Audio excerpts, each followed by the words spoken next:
धनुराशीच्या लोकांना सध्या संतती आणि लग्नाचे योग सुरू झालेले आहेत.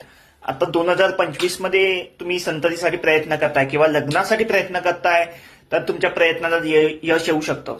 कारण तुमच्यासाठी लग्नाचे आणि संततीचे योग सुरू झालेले आहेत 2025.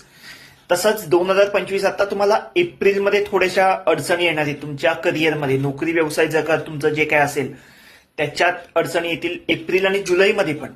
एप्रिल आणि जुलैमध्ये तुम्हाला नोकरी व्यवसायात अडचणी येतील. म्हणजे नोकरी जाणं किंवा नोकरीवरनं काढून टाकणं, व्यवसाय न चालणं, व्यवसाय बंद पडणं, अशा गोष्टी तुमच्या एप्रिल आणि जुलै या 2 महिन्यात थोड्याशा घडू शकतात.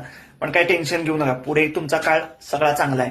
दुसरी गोष्ट, जर तुमचं धनु रास किंवा धनु लग्न असेल तर तुम्हाला अडीचकी चालू होते. अडीचकी म्हणजे काय? समजा धनु लग्न असेल तर आता तुमच्या 4थ्या स्थानातनं शनीचं भ्रमण होणार आहे. मीन राशीत जो आता शनी भ्रमण होत आहे 2.5 वर्षासाठी, ते आता तुमच्या 4थ्या स्थानावरनं होत आहे. त्याच्यामुळे 4थं स्थान हे आपल्या आईचं स्थान आहे, आपलं घराणंच आहे. आपलं स्थावर इस्टेट हे सगळं या 4थ्या स्थानावरनं बघितलं जातं. शनी तिकडे आलाय. शनीसाठी 4थं स्थान फारसं महत्व नाहीये आणि त्याची दृष्टी आहे ती तुमच्या 10म स्थानावर म्हणजे तुमच्या करिअरवर आहे. तुमची नोकरी, व्यवसाय, शिक्षण जे काय असेल त्याच्यात थोडेसे अडचणी येण्याची शक्यता आहे.